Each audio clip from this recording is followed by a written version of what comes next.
Hello, everyone. We are live and recording. My name is Kelly Ann, and I am a bookseller at Mysterious Galaxy, and I have the lovely pleasure of introducing our authors for tonight's event. Today, we're here to celebrate Krystal Sutherland and her new book. This is her third young adult book, House of Hollow, which came out yesterday. Happy release week to Krystal. Thank you so much. Yeah, of course. And for those of you who don't know anything about her beautiful new book, it is a dark and twisty slow burn horror and a modern fairy tale about three sisters who disappeared as children, only to be returned a month later, but with no memory of what happened to them. So, as you know, we at Mysterious Galaxy love our YA fantasy and dark fantasy especially, so we're super excited to have Krystal here tonight to talk about her new book. We also have our lovely conversation partner, Melissa Albert, who is the author of the Hazelwood books, the most recent of which, Tales from the Hinterland, came out this January.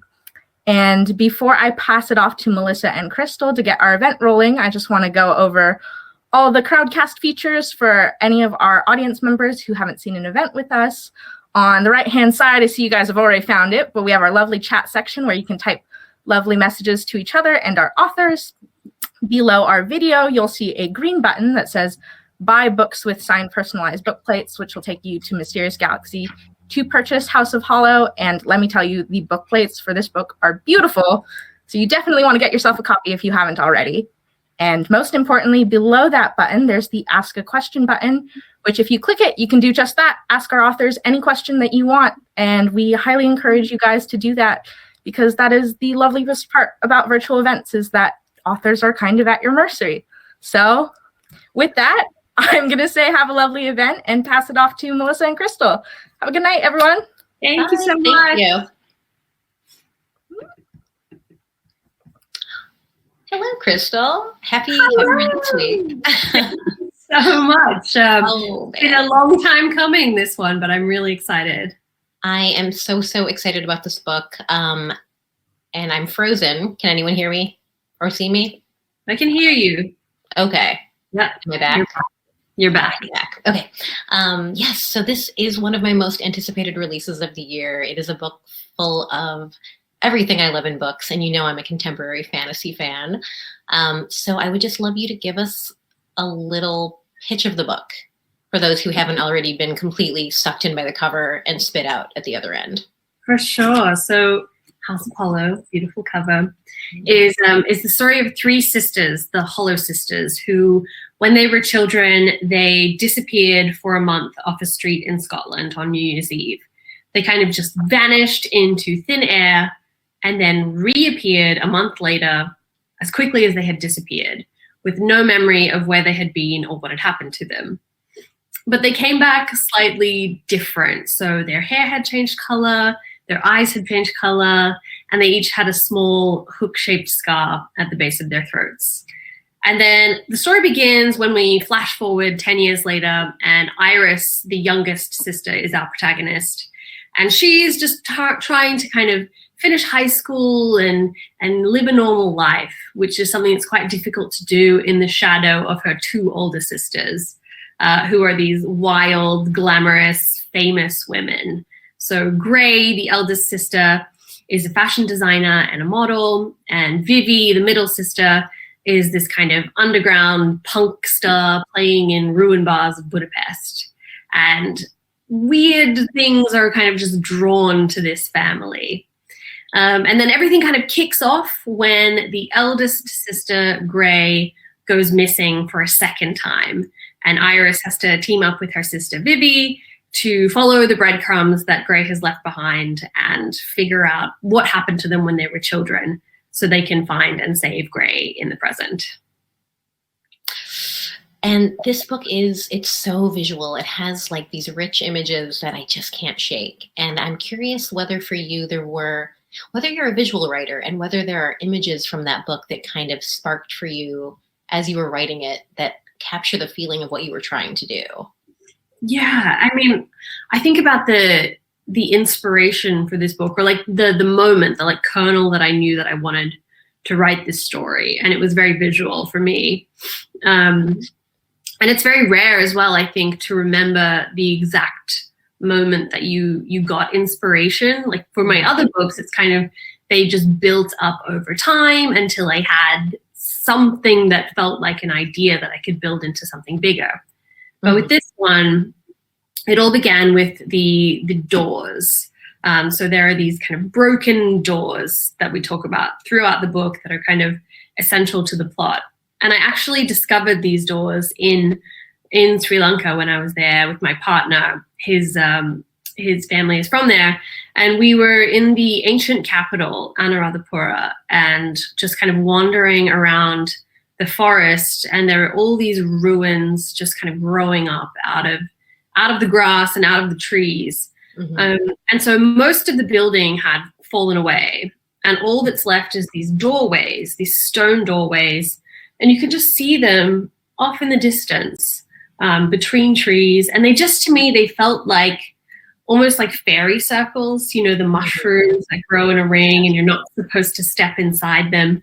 They had the same kind of like threatening energy, but I was also really drawn to them. Like, if I step through, what will happen to me? Where will I end up?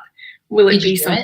Did you go through I didn't do it. I was so, it got so in my head about like, where would I go if I stepped through one of these doors? That I didn't do it. And I had also been listening to the Annihilation soundtrack on repeat. So I just had like, which is a very kind of eerie, like undertones of threat in every song on that soundtrack. So I had this.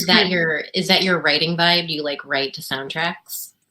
For this one, very much so. I wasn't writing to it per se, but I would listen to it every day when I was like walking or catching the bus or in the in-between moments. From stacking. It kept you in the headspace. Yeah, very much so. And so that was the visual that kind of began the story for me. And then everything else was built around that idea. What happens if you stepped through a door and you ended up somewhere else? That's like my whole life is built around that question. Since I was a kid. I had another question to ask, but first I have to ask you, did you love portal fantasies when you were a kid? Was that like part of your foundational reading? I have been trying to write a portal fantasy for probably a decade. Okay. So I wrote, 3 manuscripts before I wrote Chemical Hearts that were never published. And I was very much in like a different genre space then. I was writing fantasy, I was writing like thrillers, and all 3 of them were an attempt at a portal fantasy of some description. Yeah. So I've just always been drawn to those stories. Like The Lion, the Witch, and the Wardrobe is the first story that I can remember like being enraptured by. Same. And just looking in every wardrobe that I could find as a kid because I wanted to fall through somewhere. And so Alice in Wonderland, Lion, the Witch, and the Wardrobe. And then of course the Hazelwood, which I stumbled across, just after it came out. I inhaled that book. I think that was the same time I was reading your second book, Semi-Definitive List of Worst Nightmares, and I loved it. So there was like some mutual admiration. This book share going on. But portal fantasies, I keep coming back to them.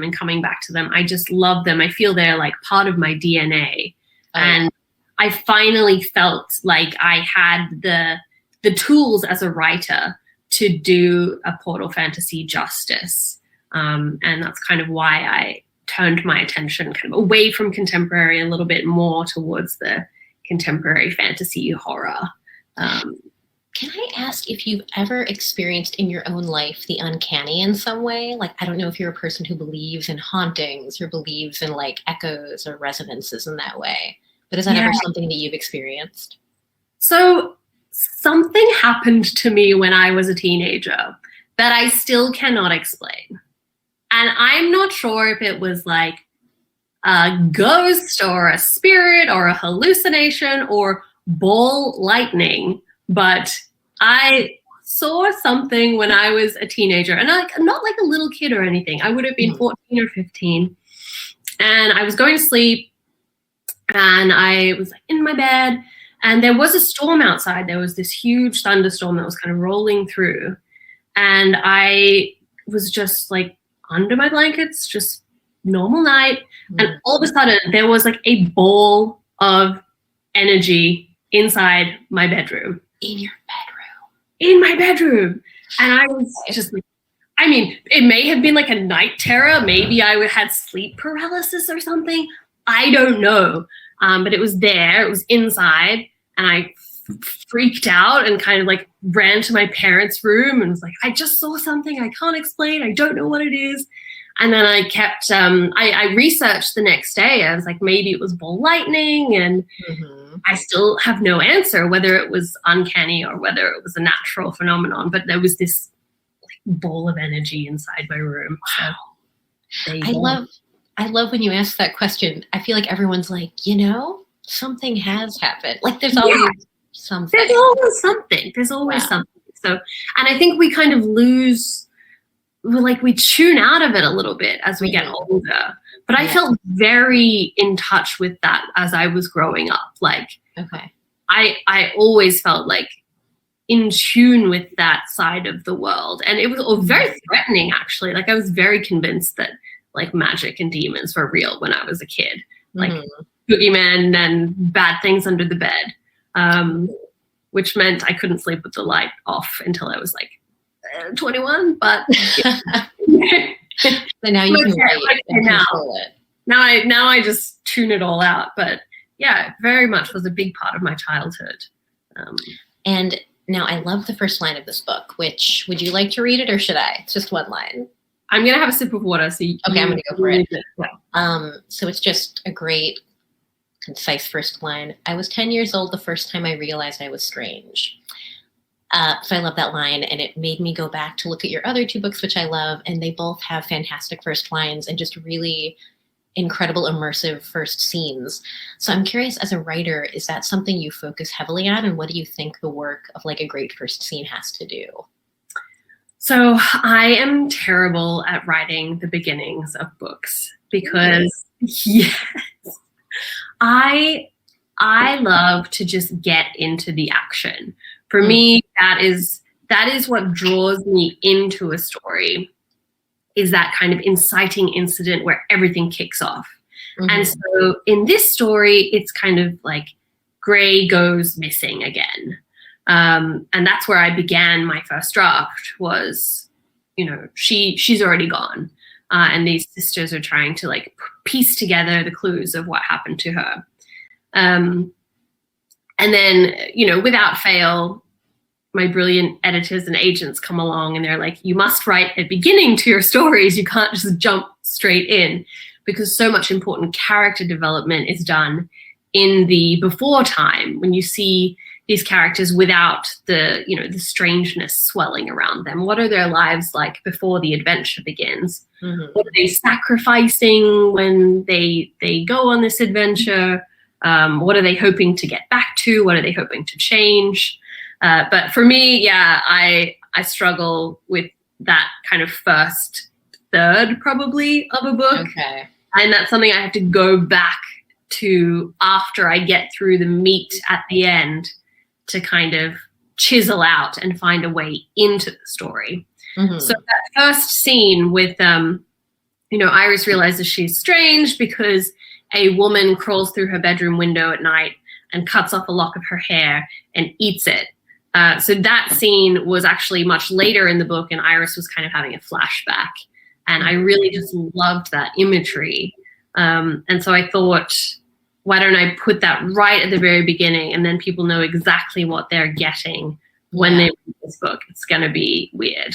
It's totally like a microcosm of the book, which I love. Yeah. And so, that doesn't necessarily like come naturally to me. I have to sit with the story for a little while, let it distill, and then almost find like that one image that captures it and put it at the front. And so, I mean, we were talking about this recently where I sent my most recent project to my agent And she's like, so excited. she's basically like, you still don't know how to write the opening of a book. This is way too far. And I loved it. So slow down. Well, you've talked about, and you've talked about it a bit tonight too, you've talked about House Apollo kind of being, of your 3 books so far, like the purest distillation of what you're trying to do as an artist. And it's made this fantastic creep. Your work has gone from contemporary to like the speculative. Honestly, I can't recommend your second book enough. I just love it. To now like full on fantasy with House Apollo. What are the things inside this book? Just like as my eye reads like the jacket copy, I'm just like, it's like a magpie catching little pieces of silver foil. Like I love all these little bits of it. What for you are the things you like stuffed in this book as in terms of themes, characters, type of magic that you just love as a reader and as a writer? So I'll tell you about my very first manuscript first, that I started writing when I was 18 years old and decided that I would become the next, international best-selling author. Because it's hard, right? You write a book and you just sit there and you do it. Yeah. So it was a get rich quick scheme. Honestly, when I was 18, I thought it was a great idea. Oh, I've heard this. I've heard this one before. I took,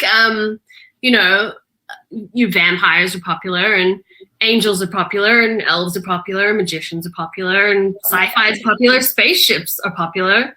And so let's put some vampires on hoverboards and like have a magical chosen one who's like picked up by a wizard who also rides a hoverboard for some reason. Honestly, I think I should sell this because it's kind of genius. It's bonkers, but you don't have it handy to like read us a small excerpt, do you? I don't have it handy, but I should do an event sometime where I read bits and pieces from it. And so that was me pulling every single kind of trope that I loved from epic fantasy and putting it into one book, which I realize in retrospect is probably not the best way to go about it. Like one of those smoothies and you're like, I'll put everything in it. And it's like the worst smoothie ever. Yeah, it ends up gray and like. Exactly. So with this one, I tried to be more measured and tried to keep it really grounded because I've come to realize what I love about stories like this is when, the supernatural kind of just brushes up gently against our world. It doesn't smash into it. Mm-hmm. And I just love those stories where it feels like House Apollo to me feels like it could be real. It just hasn't happened to me yet. Like I haven't walked through these doorways, but they may exist somewhere and they may have happened to somebody. And so I really drew on kind of like the folklore tradition, I think, more so than fantasy, where these are just things that exist in the shadow and they're almost taken as fact. Folklore is kind of real in a way in that, people kind of can conceptualize that it doesn't exist, but it also feels very real to you if you grow up hearing these folk tales. Mm-hmm. And so I drew on kind of Celtic mythology and Celtic folklore and just took like little tastes, I think, from several different traditions and also from fairy tale, like I think Red Riding Hood. This is almost a weird retelling of Red Riding Hood in some ways for me. And just kind of, subtlety, I think, was key instead of vampires on hoverboards, which although if you read the comments, you'll see that we all want this book to be number 4. I'm just saying. Maybe book 4.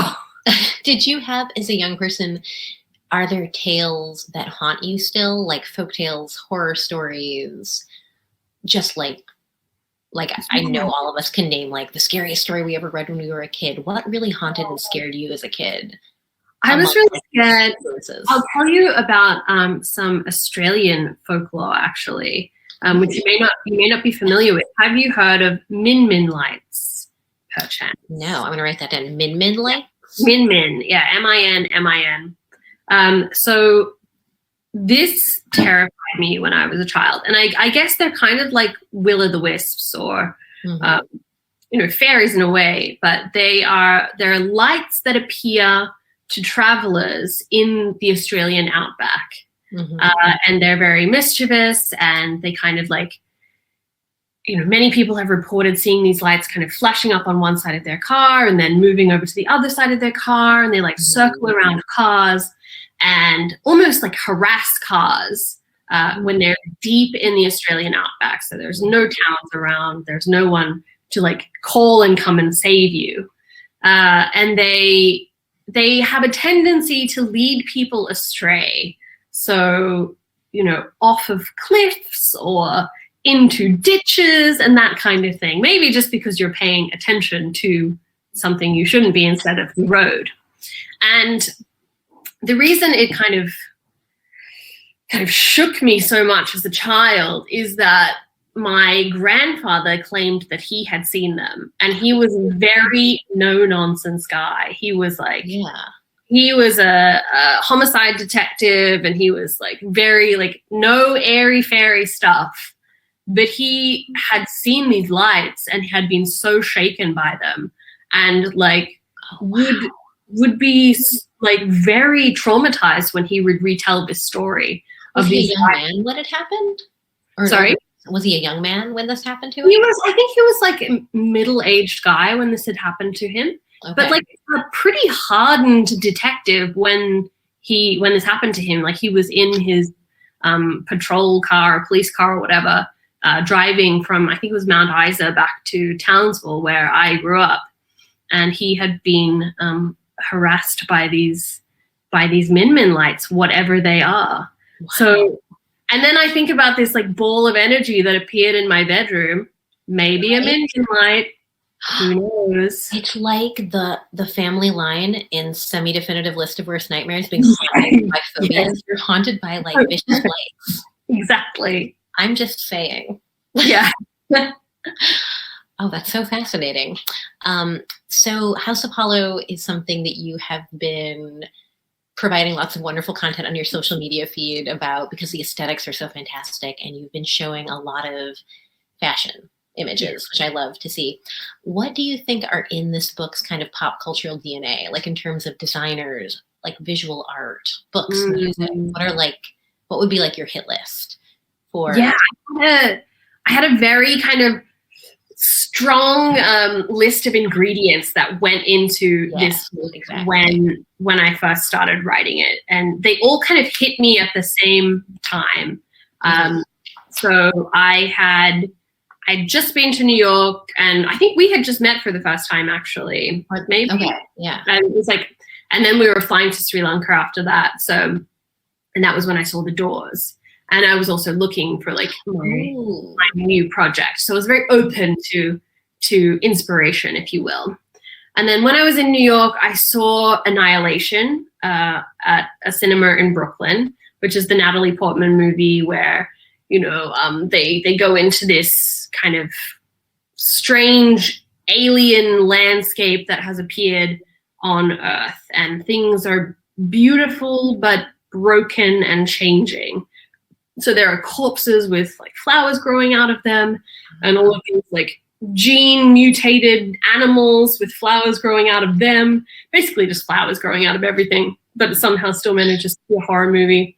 So I had that. And then I had also just read The Hazelwood, which I just adored. And that book almost felt like it gave me permission to explore something different in YA. Like, yeah, I really mean that. I mean, I'd never really quite read a YA book like it before. And it just kind of opened me up to the possibility of what YA could be and what YA could do. And so I had that. And then I had Annihilation, and I had the amazing Annihilation soundtrack. And then I was in Sri Lanka, and I saw The Doors, and I knew I wanted to write a book about sisters. And so those elements were kind of what was in the soup that at the beginning.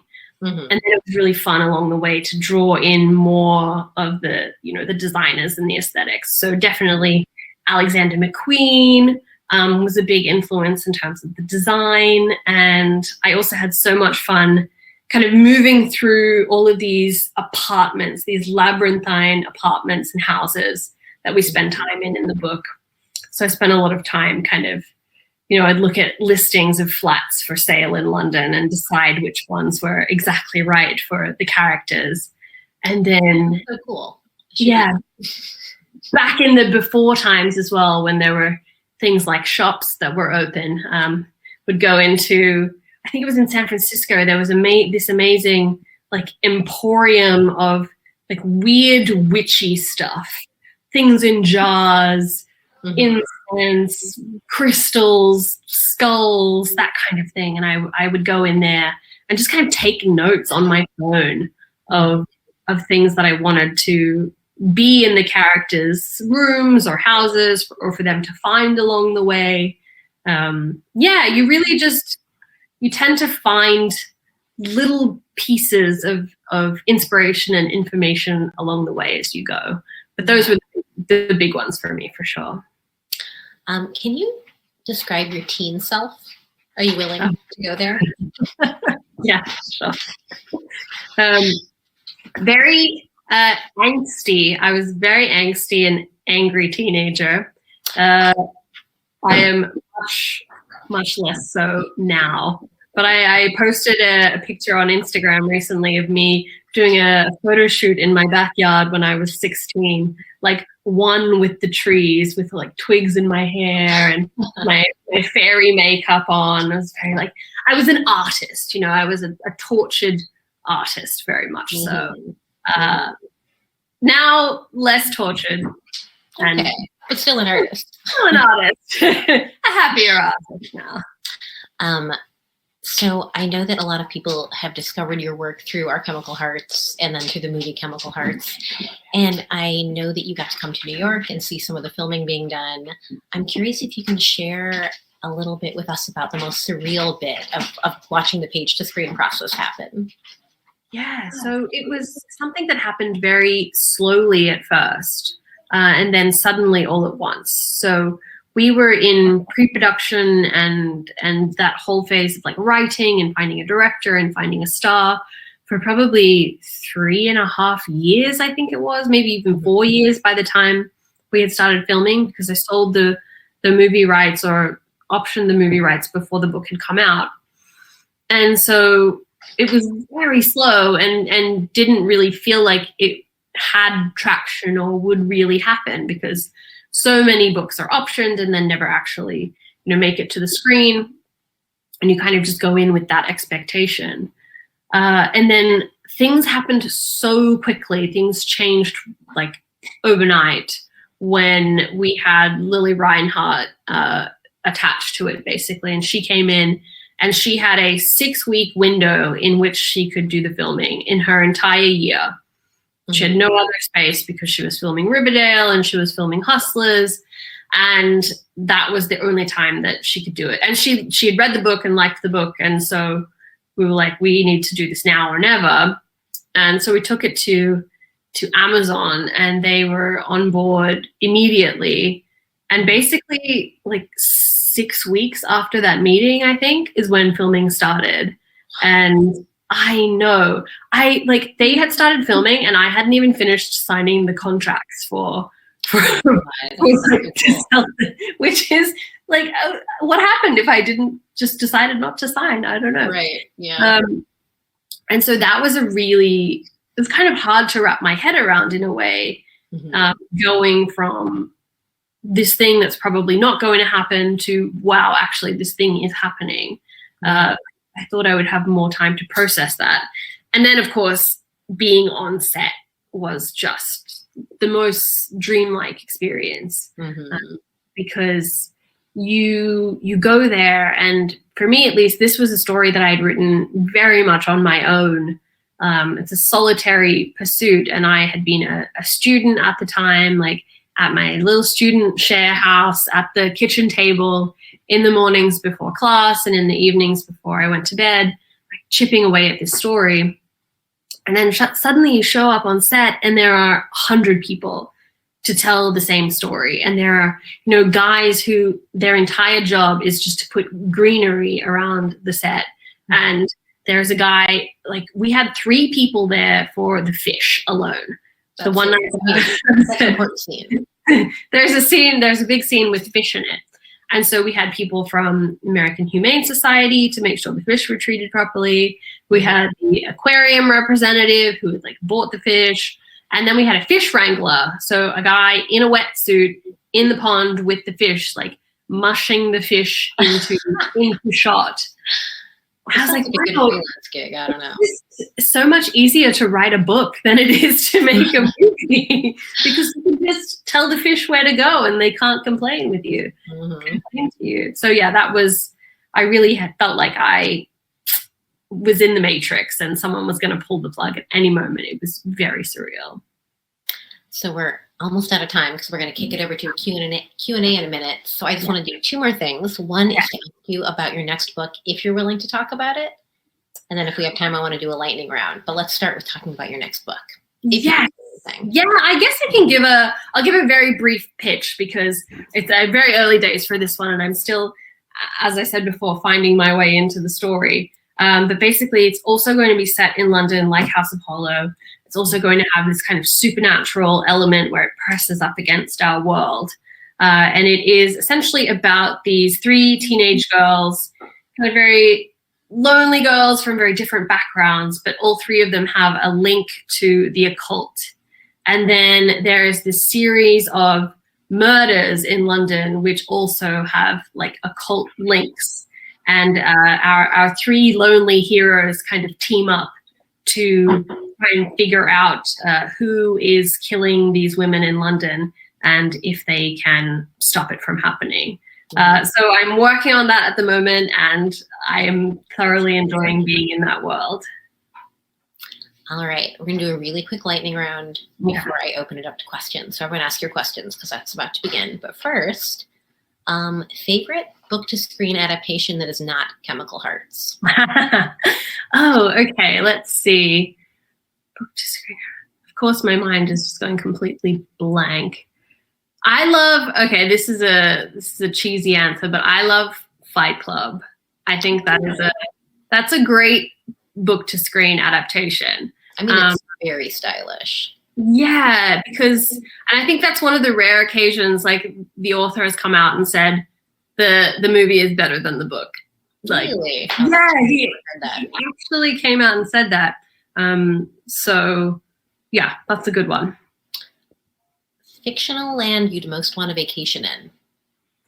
Ooh, definitely not the one in House of Hollow. Maybe the Hazelwood. Like, do it. I would love to go there. I welcome you, but I wouldn't invite you. It's so lush. I mean, I feel like, is there any fictional land that is great? Narnia, yeah, I guess. I mean, certain era, Magician's Nephew era, like at the very start. Yeah, I'll go with you. We'll do Narnia at the very beginning. Let's just do a tour of multiple. Yeah, that'll be good. Like a bar hopping, but for perfect. Love it. Designer who is making your dress for the House of Hollow film premiere? It's going to be Alexander McQueen from Beyond the Grave, which is brand. Yeah, it's going to be great. There'll be lots of like little secrets stitched into the lining, and really grateful that he can come and do that for me from Beyond. The fictional trope you cannot resist? Oh, what do I mean, I love a chosen one trope. Mm-hmm. Whenever there's a chosen one story, and I haven't really written this myself at all, and I tend to kind of shy away from it in my writing, but I love reading a chosen one story. Just like, give me a 17-year-old girl who's gonna save the world. Love it. I love it. Although Friends, Hate to Love, that's the one that I can't ever resist. Oh, and finally, genre you haven't written yet that you would want to try? I think, I would look into exploring the adult book world one day, like write a book for grown-ups. But I do love how much fun it is to write young adult, and just how much creativity there is in this space, and just the mix of genres that you can work with. But one day maybe I'll write a kind of sad literary adult. So I'm going to turn it over to questions. I think I can find them and ask them to you. Let me see if I can do this. Here we go. Okay. Well, this is a good one. Do you have any actors in mind that you'd love to see in a House of Hollow series or film? I keep envisioning Anya Taylor-Joy as I read. Anya Taylor-Joy is perfect. I think she should just play all three of the sisters. That would be ideal if we can get her in different wigs. That's I think she's actually brilliant. Yeah, because they all look very similar. They all, they have different haircuts and different styles, but bone structure and like body shape, they're all very similar. So Anya, it'll be a big acting job, but I think she's up to the task. I love this question. What was the book that made you say this? I want to be a writer so I can do this. Oh, this was for me, Scott Westerfeld, Uglies.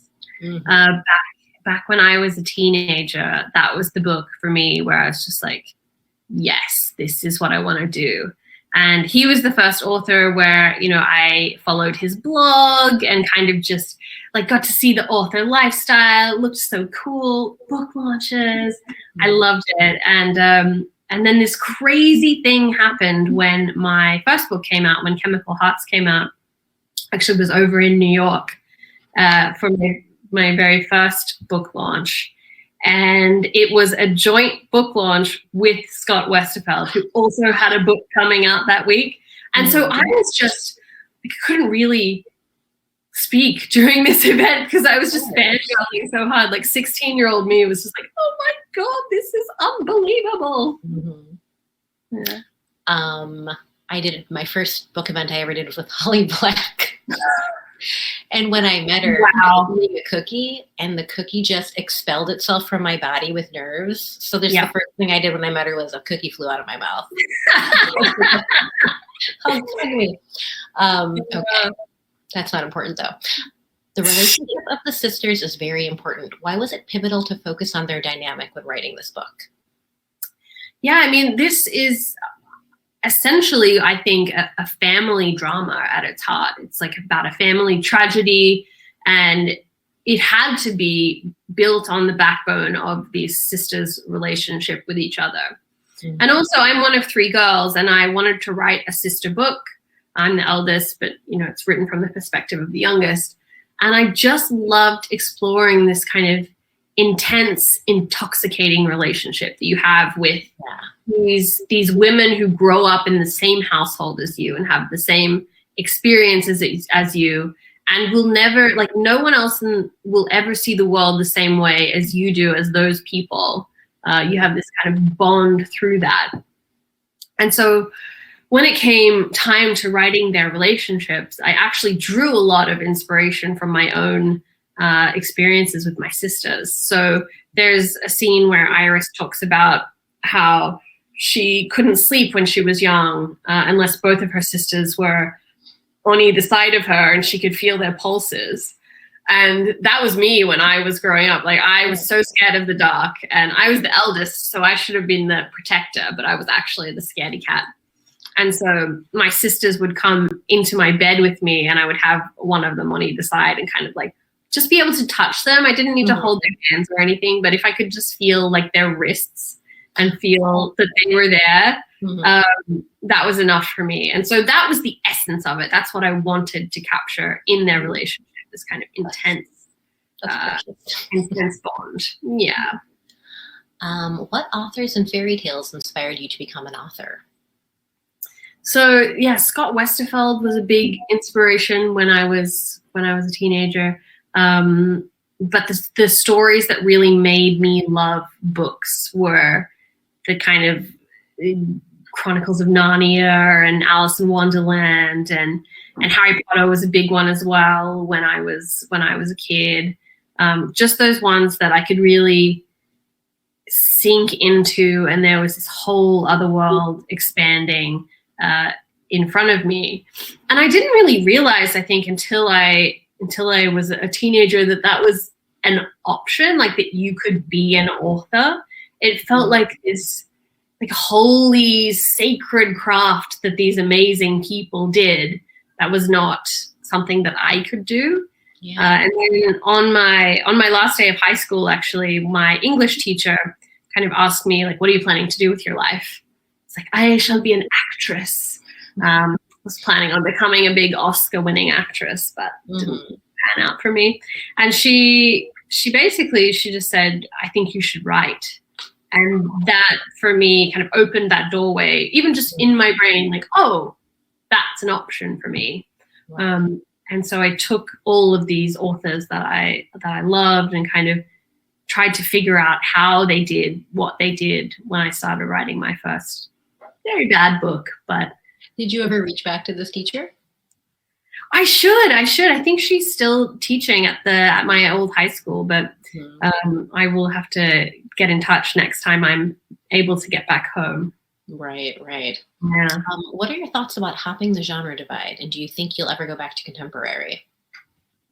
So, yeah, I feel like I kind of became a contemporary author a little bit by accident, because I was writing these kind of portal fantasies before, and was really drawn to the supernatural, the fantastical. And then I wrote Chemical Hearts. Chemical Hearts was the book that just kind of poured out of me. Like, I needed to write it at that point in time.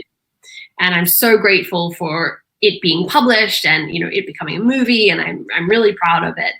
But then I immediately felt drawn back to my roots, which are in, fairy tale, folklore, fantasy. And Semi-Definitive List almost became like a bridge between the two. It was my way back to what I had been writing before. It's magic realism, death is a character. If the light hits a certain character wrong, he turns invisible. Like, there are these little elements of, you're never really sure if it's reality or if it's fantasy. And then now that I'm here, now that I'm in House of Hollow, I feel like this is, I'm home. Yeah, I'm really happy here. So for now, I think I'm going to stick with what I was trying to do here, which is this kind of contemporary but blend of genres and lots of fantasy, horror, folklore kind of surrounding that contemporary core. Yeah. Someone says, I am very early into House of Hollow, but there's already a lot of sensory detail and mention of scent. What is your favorite scent or perfume? So I really loved Hypnotic Poison when I was younger. It's very like intense perfume from Dior, I think it is. It's very popular. It comes in like a little red container. But now I think I'm drawn to like the muskier smells. I was listening to this amazing podcast recently about the history of perfume and how the trends of the way that we smell have changed over the last century. So when perfumes were becoming big in, say, the like 1920s and 30s, it was all about enhancing like the natural musk of humans. So you wanted people to smell very intense. So musk was really popular, and then, leather and tobacco and things like that. And then as we have progressed through modern times, in the 80s and 90s, smelling clean became much more popular than these intense, like musky natural smells. And we still really like clean scents. But House of Hollow is almost an attempt to kind of turn back the clock to this time when things were like musky and heady. And what would the notes be in a House of Hollow perfume? Oh, okay. So I think smoke is a big one. And then like greenery, maybe like pine or some kind of foresty scent. I mean, there's a lot of rot and decay, which would not be good for a perfume, but maybe like an earthy undertone somehow. The smoke and earth and greenery. Yeah. Someone asks what you're currently working on, which we covered a bit, but you mentioned in a recent interview that you're also working on a horror screenplay. Yeah. So if you can talk about that. Maybe use that. This is another very early stages project, but yeah, I have only just realized recently that I mean, for years, I have been pushing horror movies on all of my friends who don't like horror movies. Like, I am the horror, I'm the horror guru in any friendship group that I'm in. I'm like, you must watch this movie. Trust me, it's not like a gory horror movie. It's really interesting. It's really smart. I really love what they do here.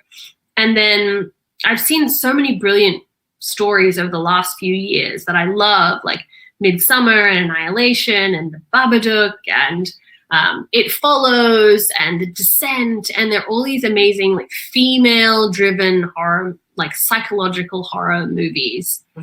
And so I had an idea for one to take a crack at writing a screenplay myself. So we'll see. It's a very different kind of language, I think, to writing a book. I'm so used to having prose at my disposal. So, you know, I like to go into a room and describe everything I see. I like to describe the smells, the scents, the light, whatever. But in a screenplay, you have to be very sparse. You don't get to decide necessarily what the room looks like. You basically get to decide what the characters say. So I'm having fun with that challenge of speaking a different creative language. And what drew you to the mythos that you play with in House of Hollow, and what about fairy tales inspires you? Yeah, I love the kind of darkness of fairy tales and the way they fit in around the edges of our mundane life. Like, just like these Min lights. Like, for me, that's one of my like big memories of my grandfather, is this very kind of stoic, serious guy, but also this impossible fairy tale thing happened to him. And so I love stories like that, where it's our reality and surrounded by the impossible and the strange. And then I was really drawn to the Celtic folklore that I kind of draw inspiration from, mainly because my family is Scottish, and so I had grown up hearing bits and pieces and snippets of those fairy tales and those folk tales. So I did want to incorporate some of those, and it just fits so well with the story as well. All the little pieces came together. If anyone has any more questions, ask them now. Well, Krystal, this was so much fun. I absolutely, as you know, love your beautiful book, and it was just such a joy to get to chat about it with you tonight. Thank you so much for hosting. This was a really excellent chat, and thank you everyone who came and listened to us tonight. I'm so grateful for your time. It was wonderful. Yeah, I think Krystal and Melissa kind of wrapped it up with that. Thank you everyone in the audience for coming. You guys were lovely to listen to tonight. I just wanted to hop back in here and do my job as a bookseller and plug Krystal's lovely book one more time. So again, this is the release week for House of Hollow, and the best thing you can do for any book on its release week is to go out and purchase it. And you can do that at a lovely independent bookstore, such as our own Mysterious Galaxy Bookstore. If you click that green button that says buy books with signed personalized book plates, you can purchase House of Hollow and request a personalization in your order comments. So yeah, with that, I'll wish everyone a good night. Thank you so much, Krystal, and thank you so much, Melissa. Have a good one, everyone. Thank you. Thank you so much for joining us.